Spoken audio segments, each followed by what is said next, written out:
राजू चिड़ैया जब छोटा सा था तब भी उसके वालिद को कुछ उल्लुओं ने कत्ल कर दिया था। उसको बचपन से ही उसकी माँ ने अकेले ही पाला पोसा था। राजू की माँ उससे बहुत प्यार करती थी, मगर राजू तो एक नंबर का हरामी था, हरामी। वो अपनी माँ को बहुत तंग करता था। वो अपनी माँ की कोई बात ना मानता था, बल्कि आगे से उनके साथ बदतमीजी भी करता था। राजू बेटा उठ जाओ, कल से सोए हुए हो, मंडी से जाकर मुझे आलू तो ला दो। राजू उठ भी जा, कब से सोया हुआ है तू? माँ कभी तो सुकून से सोने दिया करो, हर वक्त मेरी नींद की दुश्मन ही बनी रहती हो। ऐसे बुड़बुड़ाते हुए राजू उठ जाता है। राजू अपनी माँ से पैसे लेकर घर से बाहर चला जाता है। वो आलू तो क्या लेने जाता, सीधा कबूतर की दुकान पर पहुंच जाता है। कबूतर जी, मुझे ना 1 दर्जन समोसे लगा दो। खैरियत तो है कालू, इतने पैसे हैं भी तेरे पास? अजय जी कह रहा हूँ ना, पैसे हैं तो तभी तो मैंने तुझे कहा है, ऐसे थोड़ी ना कहूँगा। फिर राजू वहाँ से जी भर के समोसे खाता है और उसके बाद मिठाई। ज्यादा खाने की वजह से उसको नींद आ जाती है। आज तो कुछ ज्यादा ही खा लिया मैंने। वो नदी के पास एक दरख्त के नीचे जाता है और वहाँ जाकर लेट जाता है। बहुत नींद आ रही है, थोड़ी देर सो जाता हूँ। फिर राजू सो जाता है। माँ राजू का इंतजार कर रही होती है, मगर राजू घर नहीं आता। गौरी कभी तुमने राजू को कहीं देखा है? सुबह का आलू लेने गया हुआ है, अब तक घर नहीं लौटा। माँ जी, वो तो नदी के पास दरख्त के नीचे सो रहा है। क्या करूँ मैं इस लड़के का भी? सुबह कैसे आलू लेने भेजा था मैंने और अब देख लो लौटा नहीं, और वहाँ बगैरत कहीं का दरख्त के नीचे सो रहा है। बेटा तुम तो मेरी अच्छी बेटी हो ना, जाते हुए उस बदतमीज को उठा देना और कहना तेरी माँ तेरा घर में ना इंतजार कर रही है। गौरी अपने घर ही जा रही होती है और रास्ते में राजू के पास जाती है और उसे उठाती है। ओ राजू, उठो उठो राजू उठो, तुम्हारी माँ तुम्हारा इंतजार कर रही है। क्या है तुम्हें? घर में माँ नहीं सोने देती, यहाँ तुम मेरी नींद की दुश्मन बनी हुई हो। मेरी माँ तो है ही पागल। जाओ चिड़िया, तुम यहाँ से जाओ, मुझे सोने दो। चिड़िया वहाँ से चली जाती है और राजू फिर सो जाता है। शाम को राजू घर आ जाता है। राजू बेटा आलू किधर है? राजू तो भूल ही गया था कि वो सुबह घर से आलू लेने निकला था। अब राजू के पास कोई भी जवाब नहीं था। वो हर रोज की तरह अपनी माँ से नया झूठ बोलता है। माँ माँ, मुझे रास्ते में ना एक गरीब पंछी मिला, मैंने वो सारे पैसे उस गरीब पंछी की मदद के लिए दे दिए। ठीक किया ना माँ मैंने। अब मैं क्या सब्जी बनाऊंगी? घर में कुछ भी नहीं है बनाने के लिए। माँ रहने दो ना, मुझे तो भूख ही नहीं है बिल्कुल भी। राजू की माँ तो बूढ़ी हो चुकी थी, अब वो काम काज तो कर नहीं सकती थी और उसका बेटा तो नहायत ही सुस्त और काहिल था। वो कोई काम ना करके देता था। कुछ दिनों बाद माही चील राजू की माँ के पास आती है और कहती है, चिड़िया बहन, मेरे ना बेटे की शादी है, मैं आपसे दरख्वास्त करती हूँ कि आप मेरी बेटे की शादी पर जरूर आइएगा। सच कहूँ बहन, मेरे पास ना पहनने के लिए कोई अच्छे कपड़े हैं और न ही जूते।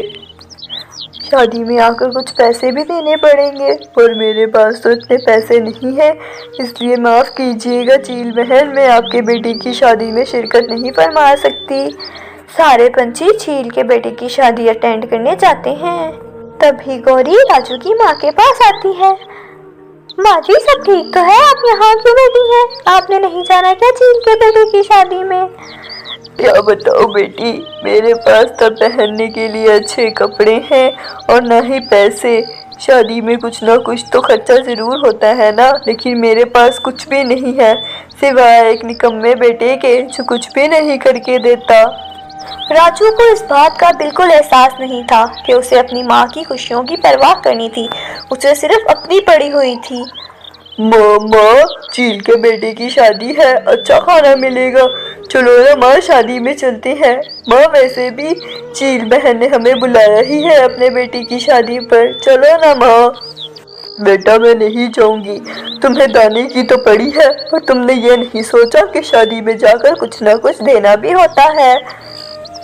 एक दिन राजू वहां से गुजर रहा था कि उसे एक दरख्त पर एक तोता बैठा हुआ नजर आता है।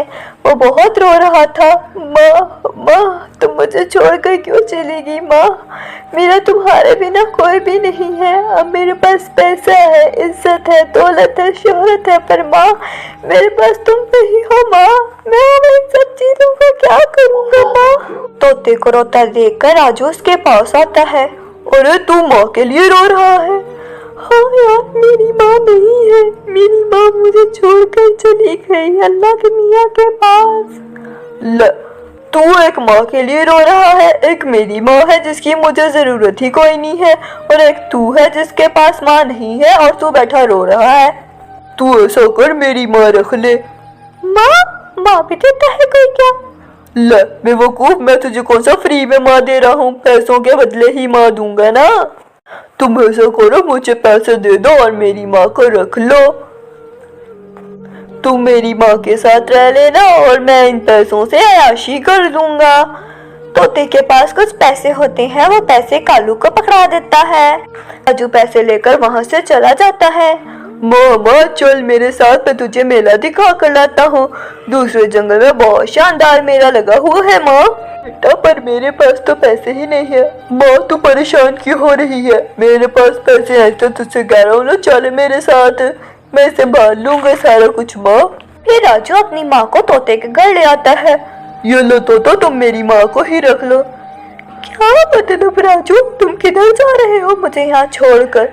राजू अपनी माँ की एक बात नहीं सुनता और वहाँ से चला जाता है। माँ आपको नहीं पता, आपके बेटे ने मुझे आपको बेच दिया है। उसने मुझसे कुछ पैसे ले लिए, वो बदले में मुझे हमेशा हमेशा के लिए आपको दे दिया। मैं ना अपनी माँ के लिए तरफ पर बैठा रो रहा था कि राजू मेरे पास आता है, मुझसे मेरे रोने की वजह पूछता है। मैं उसे सारी बात बताता हूँ तो फिर वो आपको मुझे भेज देता है और वहाँ से चला जाता है।